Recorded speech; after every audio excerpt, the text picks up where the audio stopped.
Bonjour, j'espère que vous allez bien. Je vous retrouve dans une nouvelle vidéo aujourd'hui pour vous parler encore de pervers narcissiques. Alors, je suis Céline Gréco, j'accompagne les personnes qui ont des relations compliquées afin qu'elles prennent conscience et qu'elles puissent identifier, si c'est le cas, qu'elles sont dans une relation toxique et puis qu'elles puissent suivre un processus qui peut être très court dans certaines situations, dans certains cas jusqu'à très long, pour sortir de cette relation toxique, de sortir des autres relations toxiques qui peut-être sont là dans leur vie, et puis d'avoir les clés pour ne plus jamais se trouver du coup dans des relations toxiques. Donc ça passe par un travail sur soi, et après vous avez comme des antennes, et finalement tout ça est beaucoup plus automatique, instinctif. Vous savez faire les petits tests et en quelques minutes ou quelques jours ou quelques semaines, vous pouvez identifier que ça pue cette situation ou cette personne, c'est pas bon, il faut s'en aller. Voilà, donc revenons à la vidéo d'aujourd'hui et j'avais à cœur de voir avec vous pourquoi un pervers narcissique donne des conseils.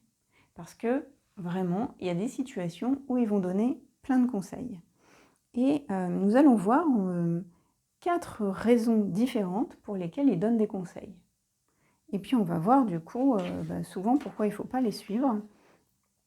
Puis je vous proposerai aussi un petit exercice que vous pourrez trouver du coup à la fin de la vidéo. Et puis cet exercice, j'attacherai un audio, vous le trouverez du coup dans la description. Alors démarrons avec une première raison pour laquelle le pervers narcissique, homme comme femme, ça peut être les deux, pourquoi ils vont vous donner des conseils? Eh bien, la première raison, c'est qu'ils ont en fait envie de passer pour des sauveurs. Alors, ça peut être, par exemple, si vous êtes en difficulté professionnelle, il va beaucoup vous écouter, puis il va vous donner un conseil. Quitte ton boulot, mets-toi à ton compte et fais ce job-là pour toi, comme ça, là, tu seras heureux. Donc vraiment, vous avez l'impression qu'il veut vous aider, qu'il est vraiment dans le rôle du sauveur. Et c'est vraiment très intéressant pour lui d'avoir cette posture, cette image. Je vous renvoie à la vidéo où on parlait des raisons pour lesquelles le pervers narcissique fait le bien ou fait le mal. Donc là, il va être dans cette posture de sauveur et il va vous donner des conseils. Et vous avez l'impression qu'il est vraiment intéressé à votre cause et qu'il veut vous aider. Donc ça va être quitte ton job, quitte cette personne. Voilà, donc il veut vraiment être le sauveur et il va beaucoup vous écouter. Vous allez avoir l'impression qu'il vous donne le conseil approprié pour vous aider. Ce ne sera qu'une illusion. Une deuxième raison pour laquelle ils vont donner des conseils, c'est carrément, là, on peut se le dire, ça va être pour directement vous mener à votre perte. Alors ça peut être par exemple justement, quitte ton travail. Alors que ça ne va pas être du tout le moment pour vous de quitter le travail, que c'est important que vous gardiez votre travail. Ou alors on va vous dire, tu devrais partir en voyage, faire un break, alors que vous n'avez pas du tout d'argent. Ou que si vous partez faire le voyage, vous allez délaisser votre activité professionnelle, alors que justement en ce moment, il y a des contrats qui vont peut-être se signer, vous êtes dans des relations professionnelles importantes qu'il faut vraiment chouchouter, privilégier, et il va vous dire, tu vois bien que tu es perdu là dans ta vie, pardon, faire un voyage. Donc c'est vraiment le conseil là qui va vous nuire. Ou alors si vous avez des locaux, ils vont vous dire, rends tes locaux. Au lieu d'avoir comme ça ces locaux, ça ne te rend pas service, tu devrais en prendre d'autres qui seraient peut-être plus standing, plus jolis, mieux pour tes clients. Sauf que vous n'avez pas l'argent pour faire ça. Ou du coup, vous allez engager des dépenses, comme je vois un cabinet en fait qui se retrouve embarqué dans ce processus, où on a acheté des locaux bien plus chers, bien plus brillants, et du coup c'est quand même difficile. Sauf que ça peut les mener à leur perte, parce qu'en vrai, ils n'avaient pas les moyens de faire cet investissement. Donc, ils peuvent vouloir vous mener à votre perte. Et puis, il y a d'autres exemples comme ça, avec les enfants, par exemple. Il y avait une dame, au bout de 3-4 ans de relation, elle s'est quand même séparée de ce pervers narcissique, et elle était complètement coupée de ses enfants. parce qu'il lui avait dit au fur et à mesure de la relation que ses enfants, ils n'étaient pas bons avec elle, qu'il la manipulait. Et puis, du coup, elle s'est coupée de ses enfants. Donc, c'était vraiment pour lui nuire. Ou alors, ils vont vous dire aussi de vous séparer de certaines personnes. Elles ne sont pas compétentes, elles ne sont pas douées. Alors qu'en fait, elles sont tout à fait compétentes. Mais si vous vous séparez de ces personnes, vous allez rencontrer des difficultés. Donc voilà, vous avez l'impression qu'il vous donne des conseils parce que il aurait vu quelque chose, peut-être ces personnes ne sont pas compétentes. Ah, il a vu quelque chose. Alors qu'en fait, c'est juste parce que du coup, vous allez être dans la mouise. Pourquoi il fait ça? Rappelez-vous, hein, on est en train de parler du pervers narcissique. Donc, narcissique, c'est auto-centré sur soi, mais à 100%, puissance 10 000. Ce qui fait que lui, s'il peut s'amuser de cette situation et que ça peut le faire rigoler, il n'y a que ça qui va l'importer, lui importer, être important pour lui. Et le côté perversion, il utilise le bien pour faire le mal. Donc là, vous croyez qu'il vous donne des conseils et il pense qu'à vous nuire. Une troisième raison pour laquelle ils peuvent vous donner des conseils, c'est parce que ça les arrange eux. Alors un premier cas de figure, ça peut être le pervers narcissique qui vous dit viens, embarque dans ce projet avec moi, on est en train de créer un concept, c'est quelque chose de nouveau. Du coup, voilà, tout le monde va être emporté, on crée une équipe, tout le monde va participer à ce projet, c'est nouveau, c'est novateur, c'est vraiment quelque chose d'important, peut-être même que ça peut être pour la nature ou pour l'humain, vraiment avec des causes nobles, sauf qu'en fait, il va venir utiliser toutes vos compétences, toute votre motivation, toutes vos expériences. Il va vous demander toute votre énergie pour vous impliquer dans ce projet. Sauf qu'en fait, lui, il ne va pas s'impliquer autant éventuellement, ou même s'il s'implique autant, les retombées, soit financières, soit de reconnaissance, toutes les retombées finalement quasiment vont être pour lui.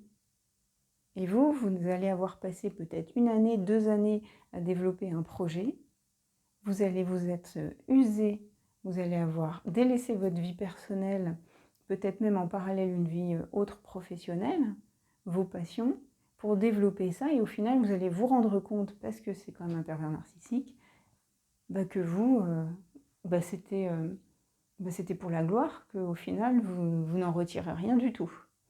Vous avez un autre exemple de situation, en fait, où c'est une personne qui vous dit voilà, on pourrait partir dans un projet et vous vous embarquez à 2 indépendants ou à 2 équipes dans un projet. Et c'est découpé de telle façon que lui et son équipe, par exemple, vont être impliqués sur des parties opérationnelles et vous allez être sur les parties relations clients. Et en fait, ce qui va se passer dans cette relation, c'est que vous allez décider que il va y avoir tant de temps alloué à la partie client et la partie technique, ça va être tant. Admettons un projet, vous le vendez 50 000 €, 10 000 € pour les échanges clients et 40 000 € pour les parties techniques. Donc vous allez toujours recevoir 10 000 € si vous êtes sur la gestion client et lui va toujours recevoir 40 000 sur la partie technique. Seulement au début, les échanges clients, ça va être 10 jours par exemple. Et puis là, sur la partie technique, il va peut-être y avoir 40 jours de travail. Je prends des chiffres pareils, assez grands, assez gros pour que ce soit compréhensible. Sauf qu'au fur et à mesure du temps et de la montée en compétence de tout le monde, sur la partie technique, il n'y a plus 40 jours de travail, mais il va peut-être plus en rester que 5 ou 7. Au fur et à mesure du temps, il y aura de moins en moins de parties techniques. Mais ça va toujours être payé 40 000 €. Et sur la partie des échanges clients, vous avez beau avoir travaillé avec 39 clients, il y a toujours autant d'échanges clients. Donc vous, pour la partie échange client, vous allez toujours y passer 10 heures, payer 10 000 €. Voilà, ce n'est pas les bons chiffres. Et de l'autre côté, c'est toujours payé 40 000. Il n'y a plus 40 heures de travail, mais 5 ou 7.